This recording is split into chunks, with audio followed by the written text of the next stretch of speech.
Welcome for an update on the activities of the European Observatory on Infringements of Intellectual Property Rights. Well advanced into completion of its multi-annual plan 2014-2018, the Observatory plays a visible part in the debate on the future of IP. It has mapped and analysed most aspects related to IP, its impact in society and the damages of infringement, and contributes to a more efficient fight against counterfeiting and piracy.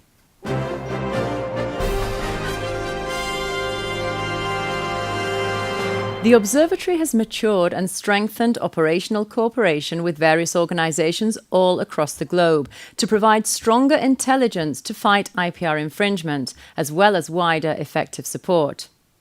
It has regular meetings with all EU and UN bodies dealing with IPR enforcement and IP-related policymaking, and carries out work with leading international organisations such as the EPO, the International Telecommunications Union, UNICRI and OECD.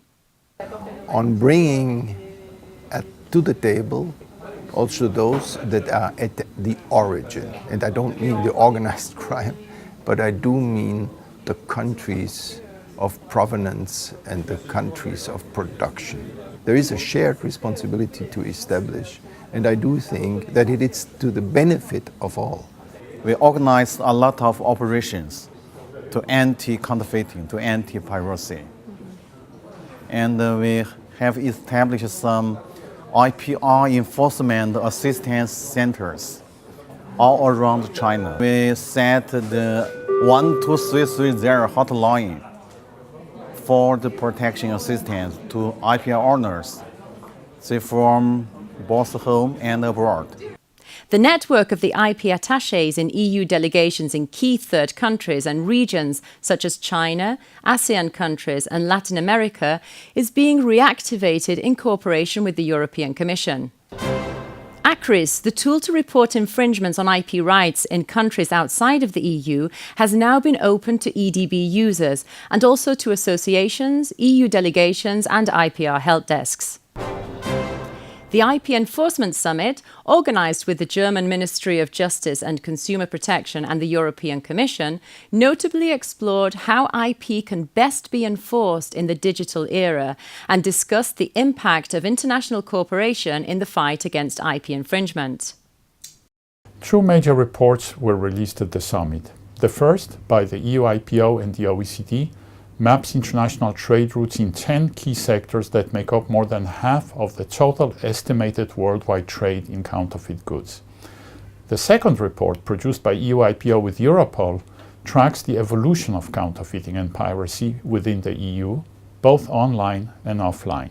The summit gave the opportunity to discuss new ideas and ways to move IPR enforcement and international cooperation forward, such as blockchains, mobile applications, or involvement of intermediaries, as well as to assess progress since the last summit. We have been working with Interpol, and this past March, the U.S. Patent and Trademark Office and Interpol signed a memorandum of understanding to jointly conduct capacity building programs to promote effective intellectual property protection and enforcement. Now more than ever before, private businesses, advocates, and legislators find themselves wrestling with the problem of how to enable creative people all over the world to protect their ideas. This is where the European Union Intellectual Property Office makes a valuable contribution by working to safeguard trademarks and designs all over Europe.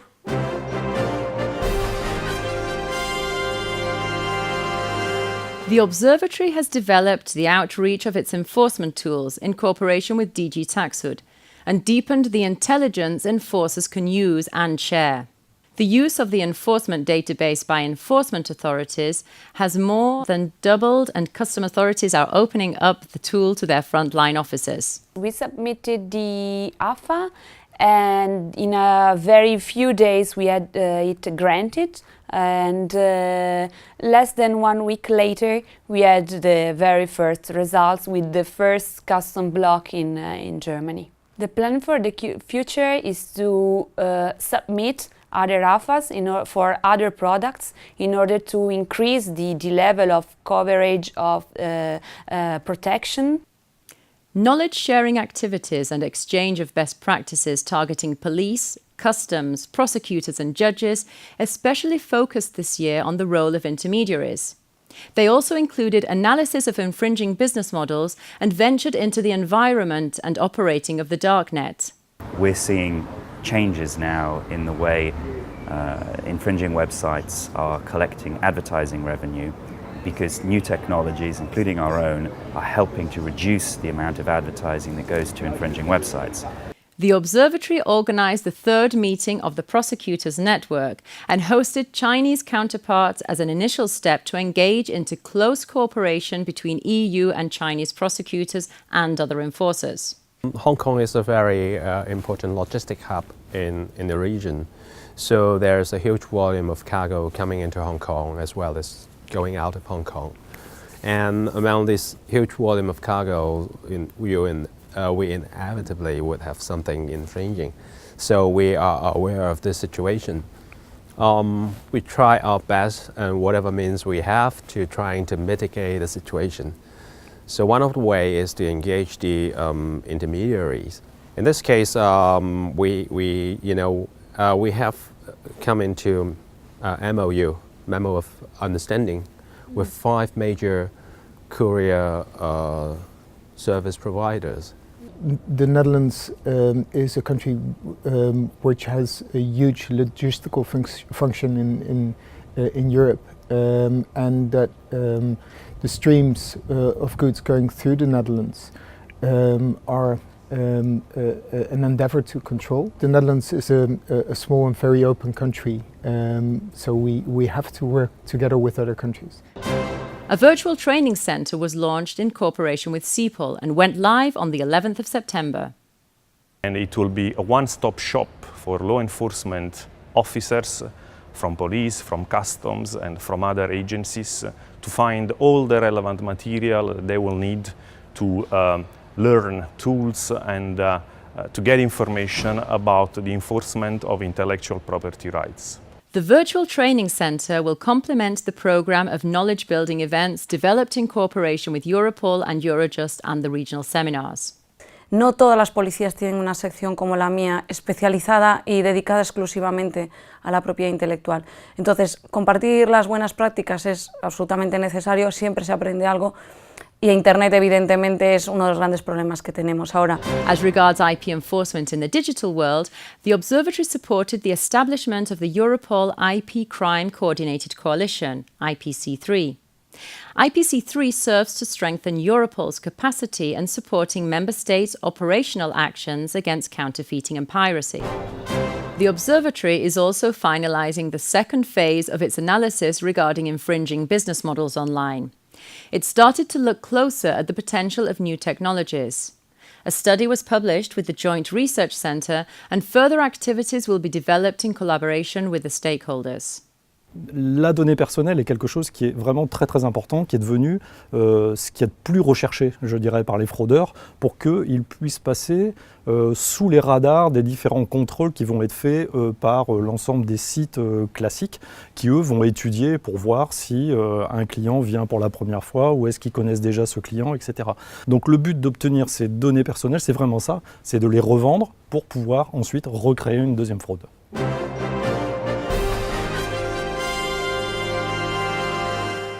The Observatory continues to stay in tune with consumers and the younger generation. It developed a pan-European media campaign during the Christmas period in 2016. The campaign targeted print, online and audiovisual media and was successfully implemented in all member states. Nowadays, availability of legal offers is crucial. The EU IPO study on the European citizens' perception and intellectual property that we published in March 2017 shows that 27% of Europeans interviewed bought content legally. And this is 7% higher than in 2013. But often citizens are confused as to whether a product they purchased was genuine or fake, or whether the content they access comes from a legal source or not. The 2017 study shows that those numbers are on the rise. With regard to downloading or streaming, 24% wondered if a source was legal. For young people, the proportion who were confused goes up to 41%. A remedy was sought. The EU IPO has created an EU portal that links to national portals collecting legal offer websites for music, television, film, video games, sports events and e-books. Agorateka, the European online content portal, went live in 2016. It helps consumers and it enables national policymakers and businesses to better understand the legal offer landscape in their country. With the support of stakeholders, the Observatory created a repository of frequently asked questions on copyright in the digital age. These were recently updated and a horizontal report based on the answers was also published. The Orphan Works database has experienced a slow start, but the Observatory continues to promote the system with national authorities. The Observatory has considerably raised the engagement of the ideas-powered community online, and a second edition of the Youth Workshop took place at the end of June.